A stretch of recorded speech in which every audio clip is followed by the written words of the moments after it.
Rádio Rio de Janeiro, a emissora da Fraternidade, passa a apresentar Luz na Penumbra, programa que leva ao seu coração a mensagem da doutrina espírita.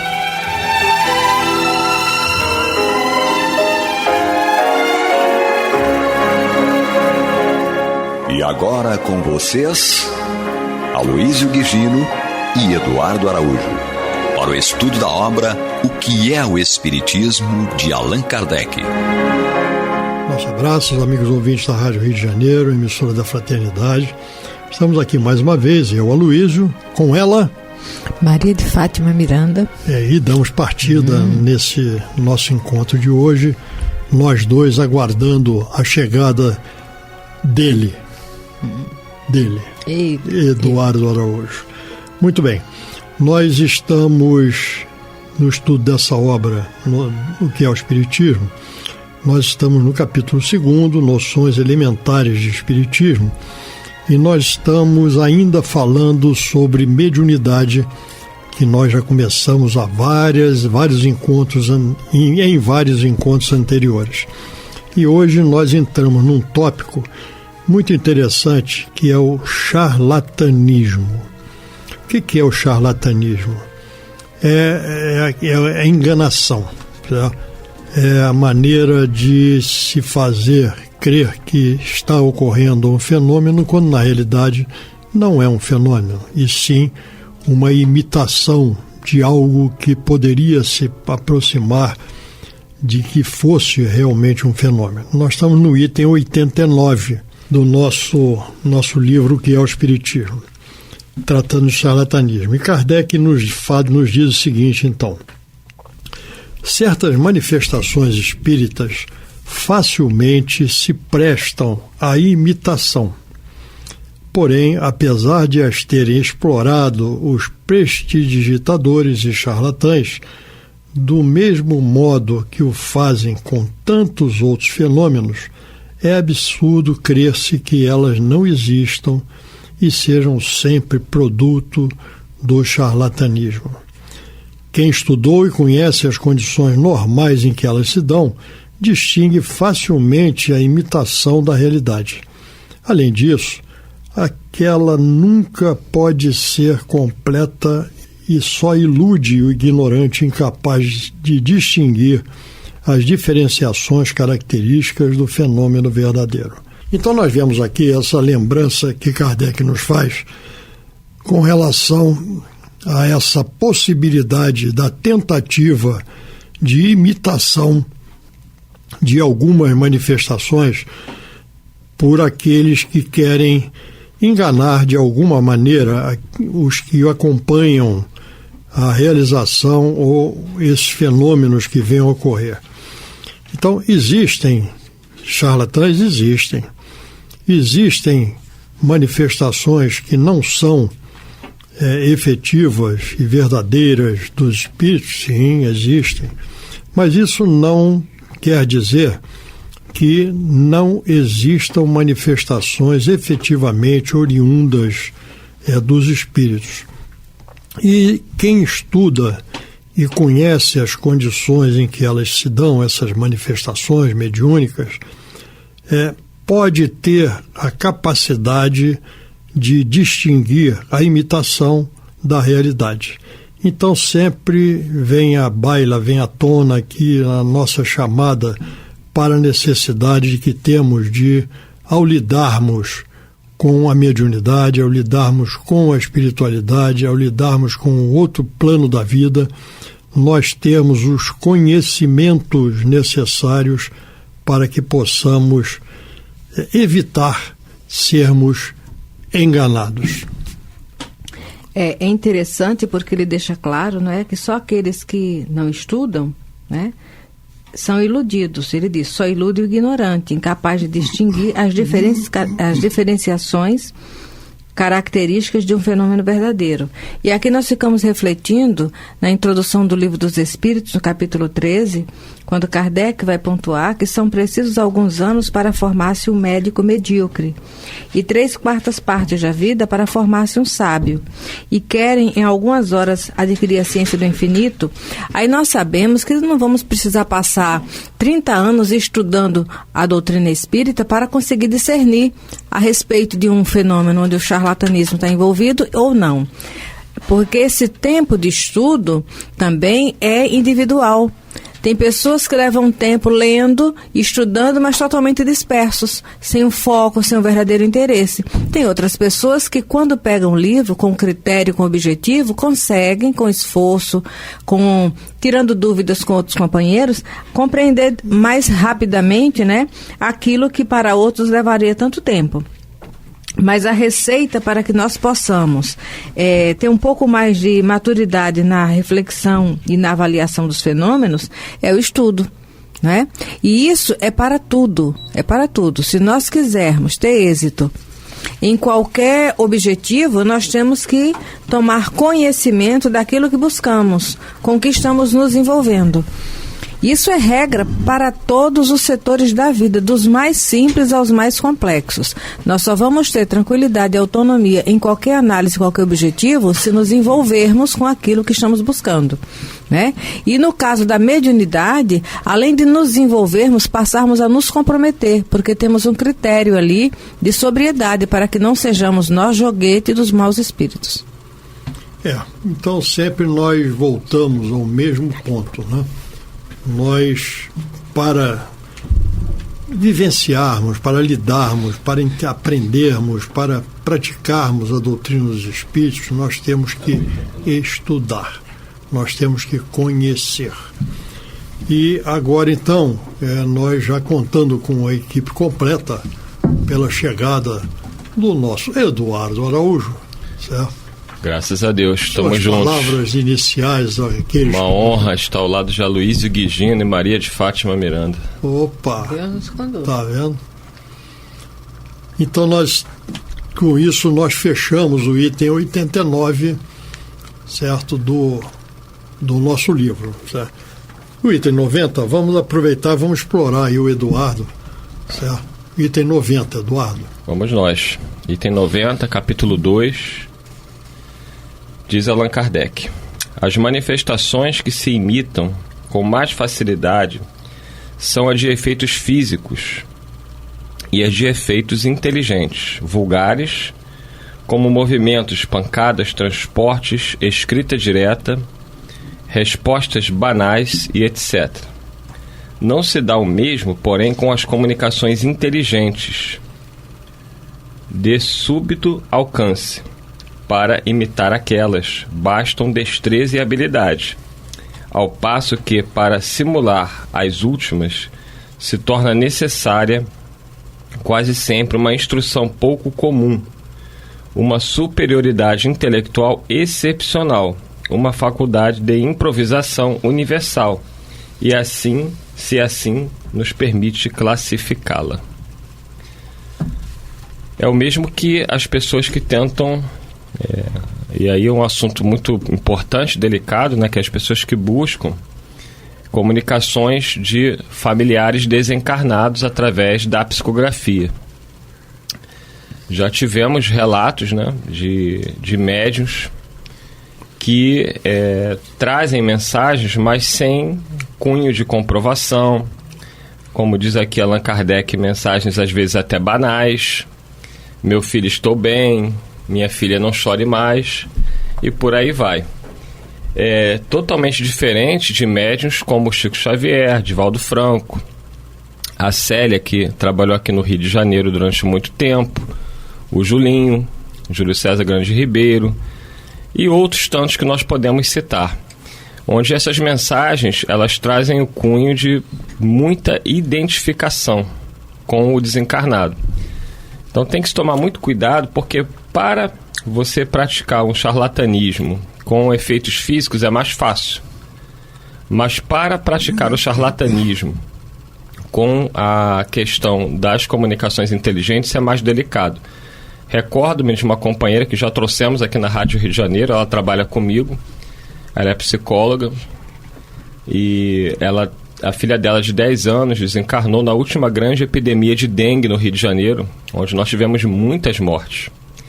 E a filha dela foi uma das que desencarnaram. Foi um período muito difícil para ela, muito sofrimento. Ficou 2 anos muito mal, uma depressão, uma tristeza muito grande. Até que um dia uma amiga, alguém conhecido, disse que um médium de São Paulo estaria no Rio de Janeiro psicografando.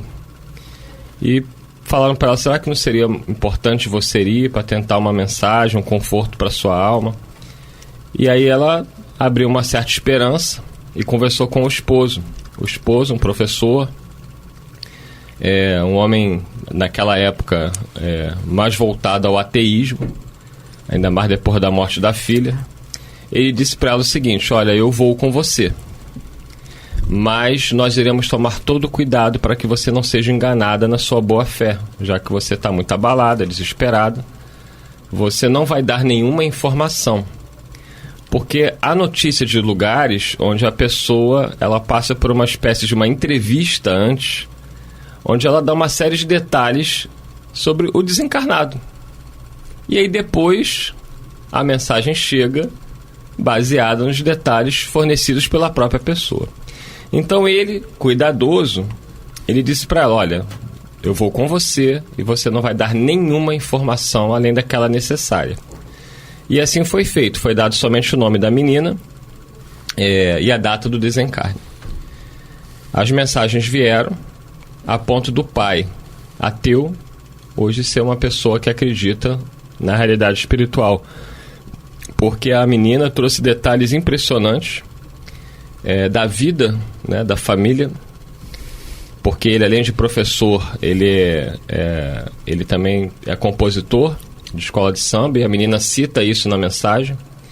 A menina fala do clube de coração do pai, brinca com o pai, ela traz uma série de informações que não haveria como médium saber, e isso foi a grande comprovação para esse pai, sobretudo.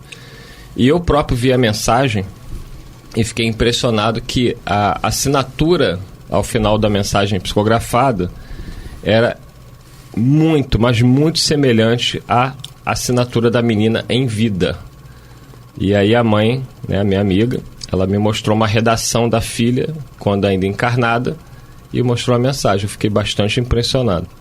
Então isso mostra o que Kardec está falando aqui, que você mentir, você enganar com o fenômeno físico é mais viável. Agora, você enganar num fenômeno inteligente, aí já é bem mais complexo. Maria de Fátima Miranda. Nós refletimos, olha, quando esse fenômeno da psicografia, esse consolo, esse conforto para as famílias surgiu, foi justamente numa época em que o conhecimento e o estudo da doutrina ainda não estava tão divulgado e tão consolidado quanto está hoje, ou deveria, né? Então, aquele momento com Chico Xavier também foi uma maneira dos espíritos corroborarem, quer dizer, atestarem a autenticidade da mediunidade do Chico. Porque sendo ele quem é e trazendo a missão que ele trazia, era parte, assim como o Parnaso foi aquele carro-chefe de uma sobriedade mediúnica dele, não é? A autenticidade dessas mensagens vieram complementar a idoneidade do Chico e a falta de total interesse de sobressair-se por conta do sofrimento de alguém. Então, teve um tempo próprio. Não é que hoje não devam acontecer, devem acontecer e que aconteçam espontaneamente. Agora, nós ficamos refletindo quando somos nós espíritas que estudamos, ou pelo menos estamos presentes em reuniões de estudo, não é? Ou pelo menos acompanhamos palestras e de alguma forma estamos envolvidos com o dia a dia na casa espírita. Somos nós que engrossamos fileiras, né, para receber mensagem psicografada de ente querido. Sinceramente, nós compreendemos, respeitamos, mas observamos que está havendo alguma coisa errada. Porque se a minha mãe desencarnou, se o meu pai desencarnou, e eu já tenho uma compreensão da vida futura, e eu tenho uma compreensão dos pontos básicos da doutrina, e eu tenho certeza da autenticidade do Consolador na Terra, eu não tenho mais necessidade de ficar na expectativa de receber uma comunicação do meu pai e da minha mãe. Para quem tem esse conhecimento e essa não, maturidade. É o que nós estamos falando. É muito natural. Não, é o que nós estamos falando. É natural porque tem aquela ânsia de consolo. Mas o que nós vamos ver é que às vezes há um exagero. E é nesse ponto que nós engrossamos o charlatanismo. Entendeu? Essa mensagem. Damos aso a que venha ocorrer pela predisposição, inclusive. Olha só, imagina que um dia eu chego num determinado local e falo assim, Miranda, tem uma comunicação aqui que é um espírito que está fazendo uma referência a algumas situações que você foi identificada para você. E eu vou ler, ali eu vou meditar. Se vai ter coerência ou não, eu vou passar pelo crivo da minha razão. Mas que não seja eu, na minha expectativa e ansiedade, que fomentem médios ainda imaturos, porque não são maus.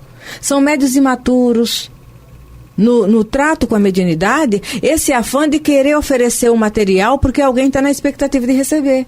Entendeu? É nesse sentido, porque, como eu falei, essas comunicações, elas continuarão vindo e que cheguem. Agora, que nós tenhamos cada vez mais o discernimento. O discernimento. Sabemos que aquele ente querido que acaba de desencarnar, ele vai deixar em nós uma marca de uma ausência. Às vezes nós escutamos assim, olha, você não perdeu o teu filho, você não perdeu o teu pai, não perdeu o teu afeto, porque o espírito é imortal, né? A espiritualidade está assim. Não, quando há um desencarne, há perda sim, a perda da convivência, a perda da interação diária, a perda desse magnetismo humano mais próximo por conta do fluido vital. Então é natural que a dor e a saudade fiquem tão grandes como acontece. Agora nós começamos a raciocinar, não é? Que não sejamos mais nós que fiquemos nessa ansiedade, que essa mensagem até venha, mas que não fiquemos nessa busca a ponto de não discernir, porque já tivemos a oportunidade de acompanhar pessoas que disseram assim, olha, dados assim como o Eduardo falou, pontuar certas coisas do desencarnado, e a pessoa foi lá e pontuou tudo, e quando veio a mensagem, ficou no básico do que ela informou, e ela ficou deslumbrada, mas tem casos autênticos e eles são muitos e crescem. Então só fica a observação para que não sejamos lobos caindo em armadilhas para lobos. Entendeu? Porque nós estamos vivendo essa nova era, essa transição onde nós temos que compreender que Deus é o nosso Pai e que os nossos afetos nos acompanham. Então, que abramos o nosso coração para receber a mensagem, mas não fiquemos exacerbando em médios invigilantes a possibilidade de uma mistificação, de um charlatanismo só para aquietar as nossas ilusões. Isso é muito grave, isso é muito importante, essa tua colocação, essa tua reflexão, Miranda, porque na realidade nós ainda estamos muito atrelados à vida material, à vida física. Nós ainda estamos nessa fase. Já. A vida espiritual já temos a perspectiva, algum conhecimento, mas nós vivemos a vida física, a vida corpórea. E essa ansiedade, certo, que nós temos desse contato, dessas notícias, porque nós ouvimos tantas coisas, né? Nós trazemos ainda conosco esses atavismos, né, anteriores, porque nós provavelmente, ou quase com certeza, somos espíritas pela primeira vez, certo? Porque antes ainda não havia chegado até nós a terceira revelação, certo? E quando chegou, nós ainda tivemos que ter um tempo de adaptação para que nós pudéssemos conhecer a proposta espírita. Mas então isso tudo é tempo, leva tempo. E nós ainda nessa necessidade de notícias, de consolo, certo? De sabermos ou nos certificarmos que o nosso ente querido está bem ou não está bem, como é que está a situação dele, essa nos leva a uma ansiedade, uma predisposição para que nós tenhamos notícias. Certo? E esta predisposição, essa ansiedade, ela dá margem a que ocorram esses aspectos de charlatanismo que nós estamos tratando aqui. Porque enganadores nós temos em todos os campos da atividade humana. Nós temos, como se diz no linguajar popular, o 171, certo? Não apenas de encarnados, mas também temos os 171 desencarnados, certo? Aqueles que nos enganam, certo? De alguma maneira para terem algum proveito, alguma coisa com relação a isso. E quando nós estamos ansiosos e predispostos a qualquer coisa para termos alguma notícia, elas acontecem. Elas acontecem. Aqui Kardec, com muita propriedade, com muita realidade, ele chama a atenção que isso ocorre com mais frequência dentro das manifestações de efeitos físicos, porque são batidas, são transportes, são coisas que, de um modo geral, ocorrem fisicamente, certo? E nós apreciamos aquilo que está ocorrendo. E é mais fácil nós fazermos alguma imitação desses fenômenos de efeitos físicos, de que efetivamente, como lembrou o Eduardo, certo? De efeitos inteligentes, certo? Porque os efeitos inteligentes, eles têm que ter um conteúdo que seja compatível com aquilo que nós conhecemos com relação àqueles que não mais estão entre nós. Ao passo que os efeitos físicos é apenas algum fenômeno físico, certo? Não necessariamente com uma necessidade de alguma comprovação com relação ao manifestante. Então, ocorrem embustes, charlatanismo, existem, ocorrem sim. Ocorrem em todas as atividades do homem, inclusive dentro da mediunidade. Mas nós temos que ter o cuidado de termos atenção e conhecimento para podermos discernir uma coisa da outra. É isso aí. Kardec, por exemplo, tomava muito cuidado com as descrições que médiuns videntes faziam. Porque nós falamos da psicografia, mas tem muito médico que fala, eu estou vendo isso, estou vendo aquilo. Nós temos que receber com todo respeito qualquer informação que venha por qualquer médium ou qualquer espírito. Mas como bem frisou o Aloysio, se nós tivermos o conhecimento da doutrina, nós estaremos aptos a discernir se aquela informação deve ou não ser levada em consideração. E toda vez que houver alguma dúvida, vamos a Erasto, que ele diz, é preferível rejeitarmos 10 verdades. Uma verdade, não, 10 verdades do que aceitarmos uma mentira. Exatamente. Certo? Porque nós seremos enganados e iremos pautar a nossa vida em cima de uma mentira. Está no livro dos médiuns, essa mensagem. Dito isto, Aloysio Guigino, o nosso tempo acabou. Acabou. Nós agradecemos aí a companhia de todos vocês e já convidando, como sempre diz Aloysio Guigino, para o próximo programa, claro, se assim Deus o permitir. E ele há de querer. Muita paz para todos. Muita paz. Você está ouvindo o programa Luz na Penumbra.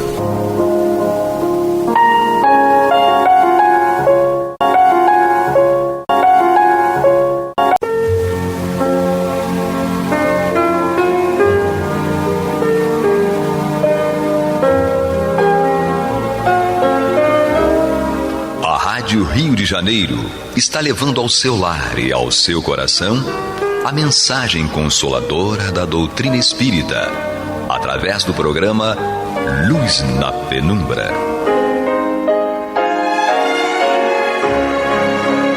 E agora com vocês, Bill Fabiano e Renato Souza, para comentar os textos da Revista Espírita de Allan Kardec no período de 1859 a 1869. Muito bem, prezados ouvintes da Rádio Rio de Janeiro, emissora da Fraternidade, estamos de volta com mais um Luz na Penumbra. Aqui do meu lado, meu parceiro, meu amigo Bill Fabiano. Beijo no coração de todos, mais uma vez juntos. Isso, estamos aqui juntos ainda para continuarmos o estudo da Revista Espírita. Janeiro de 1859. Em janeiro ainda? É isso mesmo? Rapaz, e há algum tempo já, né? E algum tempo já, né? E algum tempo, com certeza. Estamos falando aqui sobre o título, né? O Fantasma de Bayonne, ou o Louquinho de Bayonne, enfim, não importa. Depende da edição. Depende da edição, da revista, tá? Estamos dando continuidade ao nosso estudo aqui, que é muito importante para todos nós, e que oportunidade conversávamos, inclusive, com alguns colegas, alguns amigos, sim. a respeito da oportunidade desse estudo, e outras pessoas disseram pra gente que estão estudando junto conosco. E nós estamos estudando junto com eles. Porque, com certeza. Na verdade, a gente não, eu, particularmente falando, nunca estudei, e não acho que seja vergonha falar isso, né? Muito pelo contrário. Não. Eu nunca estudei a Revista Espírita, e a Rádio Rio de Janeiro está dando uma oportunidade pra gente, né, Renato? De nós estudarmos. É porque tem coisas aqui que não tem lá, né, na codificação, e é muito importante, passagens importantíssimas, inclusive esse relato que nós estamos trazendo aqui, não é? Da Irmã X, da Irmã X, essa oportunidade de ter com o espírito do irmão dela e tudo, né? Na técnica, o Ronaldo, né, nos auxiliando, comandando ali, né, todos os circuitos, não é? Para que a gente possa estar aqui no ar. O mestre, é o papa da técnica. É isso aí. Vamos lá, Bill? Vamos retomar então? Vamos lá. À noite, no momento marcado, X se colocou à porta do templo. Um jovem que se lhe apresentou e lhe disse: sou teu irmão, pediste-me ver, te eis satisfeita, abraça-me, porque não posso conservar por muito tempo a forma que tomei. Já tem um grande ensinamento aí, né?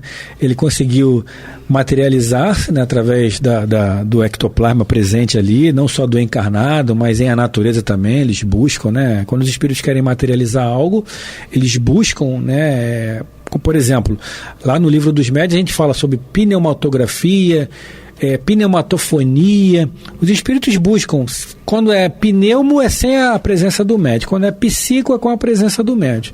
Então, na pneumatografia, pneumatofonia, né, Renato, os espíritos plasmam aquilo que eles querem, né, seja na escrita, na fala, eles vão plasmar uma traqueia, uma garganta, vão plasmar um lápis ali, vão escrever da forma que eles melhor se utilizarem dos fluidos e do ectoplasma que está em a natureza, ou no próprio corpo ali, espiritual, ou melhor, o corpo material da pessoa. Vamos extrair aquele ectoplasma, e no caso dele aqui, buscou ali a extração do ectoplasma que ele encontrou em a natureza ou na própria irmã, para fazer aquela forma fluídica dele, que fosse acessível aos olhos, mas, como ele diz aqui, não ia durar muito, né, que tem a validade fluídica daquilo ali, né? Perfeito, e muito bem trazido pela codificação, pelo Livro dos Médiuns, que você lembrou muito bem, não é?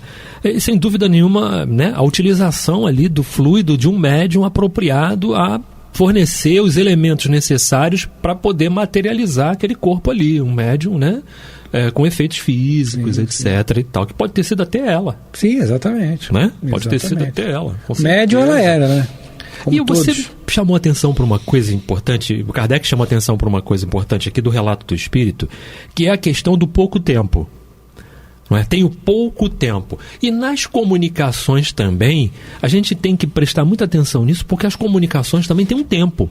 Eles não podem ficar também o tempo todo, tão somente se tratando da questão da materialização, como também numa comunicação psicográfica, psicofônica e tudo mais. Chega a dar aquele recado, sentiu a presença e pronto, eu não posso ficar muito tempo. Não é? A permissão é para aquele tempinho ali e pronto, e a gente tem que se dar por satisfeito, não é? Porque existem as questões disciplinares, né? Sobretudo nas casas espíritas. Existem, por exemplo, o trabalho de corrente, né, que nós fazemos lá no posto. É 1 hora. Agora até menos. Até menos, é. Mas enfim, normalmente 1 hora. Então não tem como a gente expandir muito, né, e deixar a revelia esse tempo. Não. As coisas, como o Renato falou bem, tem um tempo. Eu vim para falar, você vai lá e você vai falar que tudo passa. E pronto, acabou. Você não vai expandir mais, nem vai tentar extrair mais do espírito, porque ele não vai ter disponibilidade. E quantas vezes, né, Renato, em manifestações, né, incorporações, que a gente chamadas incorporações, os espíritos nem permissão para falar tem, né? Ele diz, não tem, ele só balança a cabeça. Não, o senhor não tem permissão para falar, aí eles abanam a cabeça negativamente, ou se falam, só falam isso, não tenho permissão para falar. E às vezes até a gente brincando até fala, pô, se tu não tem permissão para falar, tu vai fazer o que aqui? Né? Brincando, lógico, né? Mas é porque a pessoa se fez presente ali e pronto, olha, eu estou aqui. E basta, porque nem sempre E as pessoas confundem. Eu já tive a oportunidade de falar aqui, se eu não me engano, ou lá no posto, que quando a minha esposa desencarnou, tempos depois, uma pessoa veio ter comigo e falou, ó, ela está preparada, mas você que não está preparado. Então é uma impressão que muitas pessoas não têm, né, Renato? E a pessoa acha que o espírito que está do outro lado não está preparado. E muitas vezes acontece isso realmente. O espírito não está preparado. Mas também acontece de nós não estarmos preparados, né, Renato? Com certeza. Você me fez lembrar algumas passagens importantes, porque em tudo há uma permissão, não é? De Deus, acima de qualquer coisa. Permissão de Deus para que aquilo aconteça. Eu já presenciei momentos em que o desencarnado chega e que pede tão somente para dar um abraço. Então ele utiliza o corpo físico do médium para dar um abraço no ente querido que está ali. Evidentemente que cada casa tem o seu procedimento, tem a sua forma de trabalho. E a gente vai consultar lá o responsável pelo trabalho para saber se tem autorização para permitir aquilo, aquele abraço e tudo. A nossa casa, né, quando acontece, quando há essa permissão de Deus para que o espírito possa fazer isso, a gente até pondera muito nesse sentido, não é? Mas eu me recordo de um trabalho que tinha lá, que se chamava A Noite da Saudade, e foi uma das primeiras vezes, lógico que eu já tinha recebido 2 ou 3 psicografias, né, da minha mãe, mas foi um momento em que na mesa tinha uma médium, eu novo na casa, né, não conhecia quase ninguém, tá, eu novo na casa, e o Renato Barros, né, o Renatinho, estava do outro lado da mesa e eu do lado lá dos fundos do salão. Então, na hora da chamada, tal qual a evocação do livro Céu e Inferno, não é? Tal qual a evocação, e o trabalho era feito desse jeito. Hoje em dia, né, esse trabalho não existe mais lá na casa, tá? Fazendo as evocações, citando os nomes dos desencarnados presentes ali no microfone e tudo. A médium da ponta da mesa lá se manifestou. E o Renatinho, que estava lá perto, levantou o braço assim, falou, aí eu olhei e disse, olha, vem aqui que é para você. Mas ele não tinha ido na médium. Não é? E eu fui lá, eu ainda inocente, ainda, né? Ainda novo. Com cabelos. Com cabelo. Novo, né? Eu fui lá e tudo, e quando eu cheguei para fazer, porque tal como me ensinaram, faça as honras da casa, seja bem-vindo e tudo, e foi o minuto, literalmente o minuto mais importante, naquele momento, até aquele momento da minha vida, porque foi o momento em que eu pude falar com a minha mãe. Não é? Quando você chega e diz, seja bem-vindo, meu irmão, e o espírito se identifica e fala uma coisa para você que ninguém sabe, que é para já acabar com toda a dúvida, mas já deixa claro, não tenho muito tempo. Aí balança, né? Nossa, balança, porque você começa a chorar, não é? O espírito também está chorando, mas está dizendo para você, estou chorando de saudade, sim, não é de desespero. Sim, graças a Deus. É de emoção de poder chegar aqui, não é? E tudo. Então, são momentos, não é? E é importante a gente deixar claro e fazer esses apontamentos aqui no programa, porque o programa é para isso. Sim. É para a gente debater a doutrina espírita e o que acontece. Eu vou lá porque vai acontecer. Você pode ir, a tua vontade movimenta, mas tem que haver uma permissão de Deus para que isso aconteça. Afinal de contas, o telefone toca de lá para cá. E a necessidade de você precisar daquilo, isso tudo está sendo visto. Fulano precisa realmente disso, conforme você falou no programa anterior, não é? A respeito da sua esposa, da mãe dos seus filhos, né? Porque você não estava preparado. Ela já estava preparada para dar a mensagem, para dar o recado, mas você não. Então tem tudo isso, porque é uma engrenagem de situações que precisam ser vistas com muito cuidado, não é? Para que aquilo não cause um desequilíbrio maior, não é? Mas para aquilo traga para você a paz que você precisa para dar o próximo passo. Porque imagina, você encontra com o espírito, mas por que o espírito estava chorando? E ele já deixou claro para você, estou chorando de saudade, não é de desespero. Não é? E está dando um conselho para você prosseguir. Então é aquilo, eu precisava conforme continuo precisando, né, de tanta coisa até hoje, você também, né, Bill? Sem dúvida alguma. A gente precisa de muito, nós precisamos de muito. E a gente já deixou claro aqui, já falei num outro programa, que a passagem que me emociona muito do Evangelho é justamente a passagem de Jesus com Tomé. Não é? Com Tomé. Então, vocês já devem ter aí uma noção do porquê que acontece isso com o Renato.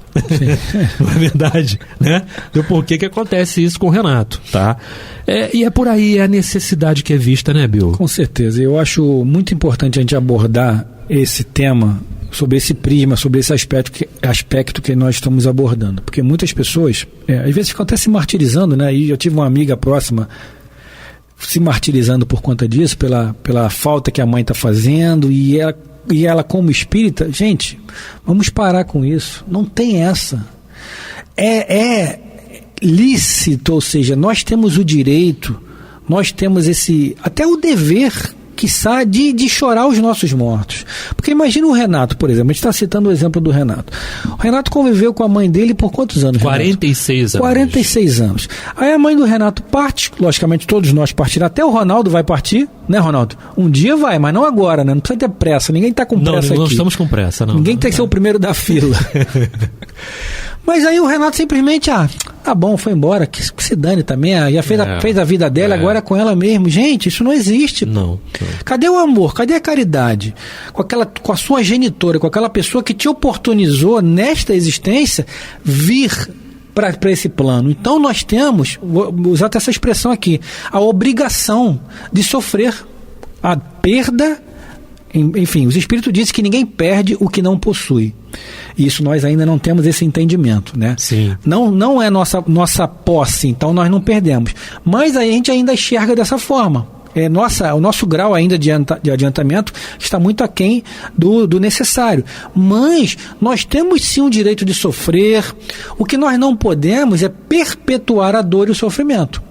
Porque a dor nós vamos sentir, mas o sofrimento é a escolha nossa, assim nos diz Joana de Ângelo. Então, nós temos sim, vamos chorar. Renato sente a falta da mãe dele, vai sentir pro resto da vida. Eu sinto a ausência da mãe dos meus filhos, embora já tenha casado de novo, amo a minha mulher atual, mas eu convivi com ela há 26 anos, então eu acho que nós, espíritas ou simpatizantes, temos que parar com isso. Nós temos sim o direito de sofrer. O que não podemos, repito, é perpetuar essa dor, esse sofrimento. Porque com esse exemplo que o Renato deu aqui, a mãe estava chorando, e ele também, mas de saudade, não era de sofrimento. Que já é um grande exemplo da sua mãe, né, Renato? Com certeza. Ela estava mostrando para o Renato, bom, filho, eu tô aqui, só estou chorando porque eu estou com saudade de te dar um abraço físico. Mas, gente, não carreguem essa culpa com vocês, de acharem porque você sofre ou que você chora o afastamento momentâneo do seu ente querido, que você é mais ou menos espírita. Não é. O que vai categorizar você ser mais ou menos espírita é o entendimento que você tem na doutrina, ou seja, caridade. Fora da caridade não há salvação e ponto. É isso que vai dizer que se você é espírita ou não espírita. Exatamente. O Emmanuel deixa muito claro através do Chico Xavier. É lícito que chores a partida do teu ente querido. É lícito, é justo. É justo que te revoltes, sim, é justo que indagues a Deus, por que comigo? É justo. Sabe por quê? Porque Deus não vai se aborrecer com você por causa disso, não. Ele está acima de tudo isso. Jesus também não vai se aborrecer com você, tá? Mas é mais lícito ainda e mais justo ainda que nós, pautados nessa doutrina, ainda que choremos, ainda que um dia estivermos com mais saudade, mais sensíveis, mas que estejamos, sobretudo, caminhando. Exatamente. Seguindo, tocando a vida para frente. Tocando em frente, como diz a letra. Tocando em frente, como diz a letra do Almir Sater, não é isso? Então, tocando em frente, é lícito isso, porque é isso que faz a doutrina, é isso que faz o esclarecimento, né, Bill? Exatamente. Então, Almir Sater e teu xará, Renato Teixeira, né? Isso. Dá o crédito, né? Exatamente. Senão ele vai reclamar. Isso mesmo. Ronaldo Teixeira. Isso. Ronaldo Teixeira, com certeza. É isso aí, entendeu? É lícito. Mas vamos lá, vamos procurar caminhar, vamos procurar compreender, vamos procurar tocar, não é, a vida para frente. Bem, meus irmãos, estamos no programa Luz na Penumbra, Revista Espírita, ano ímpar, janeiro de 1859. Estamos conversando aqui sobre o Fantasma de Bayonne ou o Louquinho de Bayonne. Depende da tradução, da editora, enfim. Não é isso? Exatamente. Vamos lá, Bill, vamos dar continuidade? Vamos lá. Continua assim. Como tu penses bem, a presença desse ser deveu espantar X, ao ponto de lhe impedir fazer alguma observação. Logo que o abraçou, ele desapareceu no ar. Olha aí, foi só o abraço, né? No dia seguinte, de manhã, o invisível, aproveitando o momento em que X foi obrigada a sair, se manifestou de novo a ela e lhe disse: deveis estar bem surpresa com a minha desaparição. Pois bem, quero te ensinar a te elevar no ar e te será possível me seguir. Olha. Nossa, que experiência! Muito legal. Qualquer outro, senão X, sem dúvida, se apavoraria com a proposição. Ela aceitou a oferta apressadamente e logo se sentiu elevar como uma andorinha. Ela chegou, em pouco tempo, a um lugar onde havia uma multidão considerável. Ela viu, nos disse, ouro, diamantes e tudo que sobre a terra satisfaz nossa imaginação. Ninguém considera essas coisas mais do que fazemos quanto aos paralelepípedos sobre os quais andamos. Ela reconheceu várias crianças de várias idades que habitaram a mesma rua nossa e que morreram há muito tempo.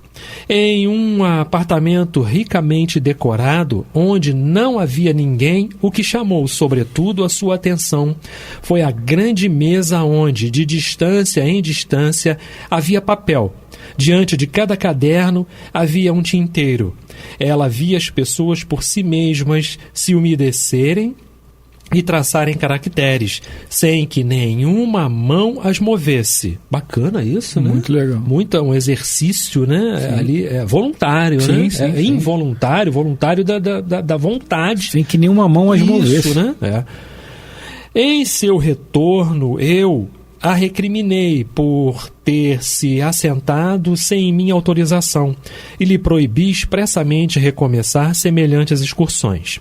O invisível lhe testemunhou muito lamentar haver-me descontentado e lhe prometeu formalmente que doravante não a convidaria mais a se ausentar sem disso nos prevenir.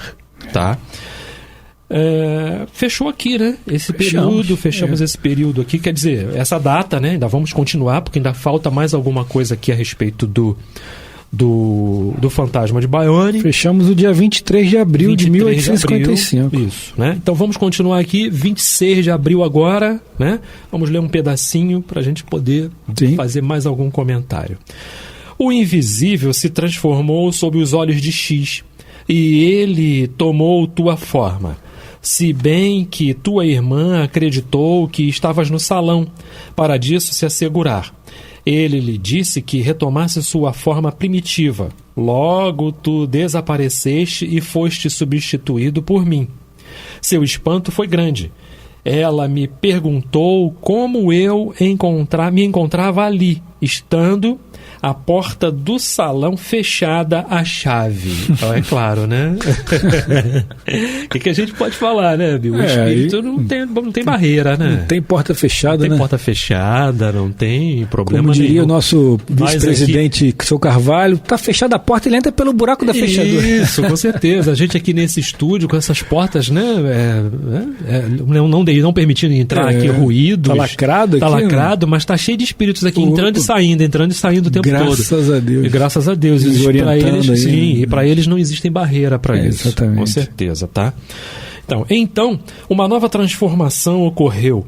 Ele tomou a forma do irmão morto e disse a X: tua mãe e todos os membros de tua família não veem sem espanto o mesmo sem o sentimento de medo.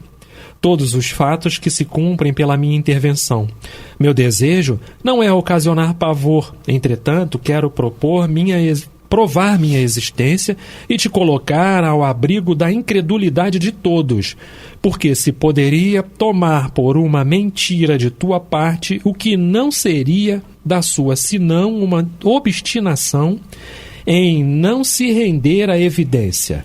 A senhora C é uma merceeira, né? Sabes que se tem necessidade de comprar botões. Nós iremos ambos os comprar. Eu me transformarei em teu irmãozinho. Ele tinha então 9 anos.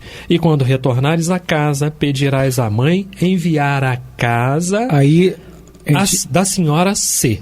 Aí, nessa edição sua, ele fala 9 anos. Isso. Aqui para mim fala 12 anos. Então é só para que as pessoas não se confundam em casa. Sim. Mais uma vez é a questão da edição, né?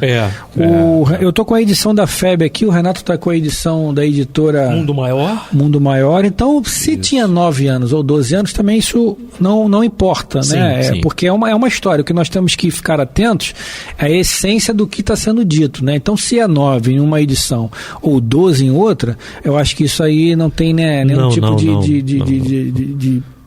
de relevância na história contada. Importa o que ele está dizendo, que ele vai tomar a forma. Exatamente. Não é? Vou tomar a forma do teu irmão menor, né? E tudo, né?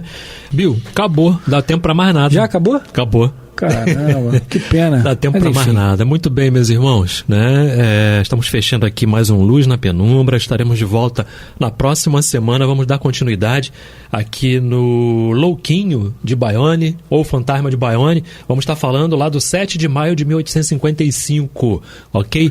Muito obrigado a todos. Bill. Muita paz a todos.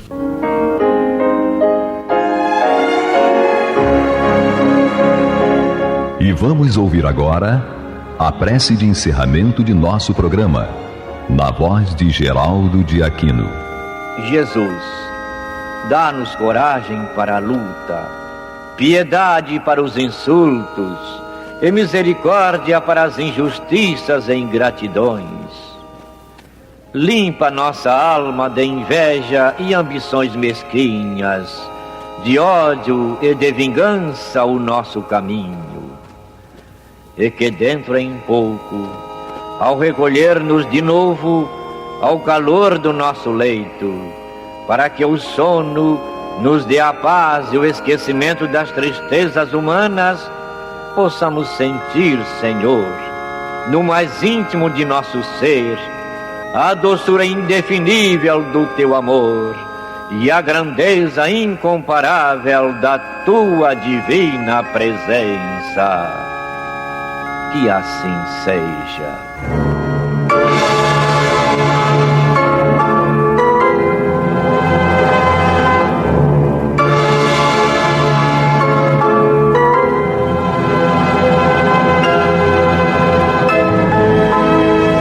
Acabamos de apresentar o programa Luz na Penumbra, que voltará a ser apresentado na próxima segunda-feira, às 21 horas, nesta emissora.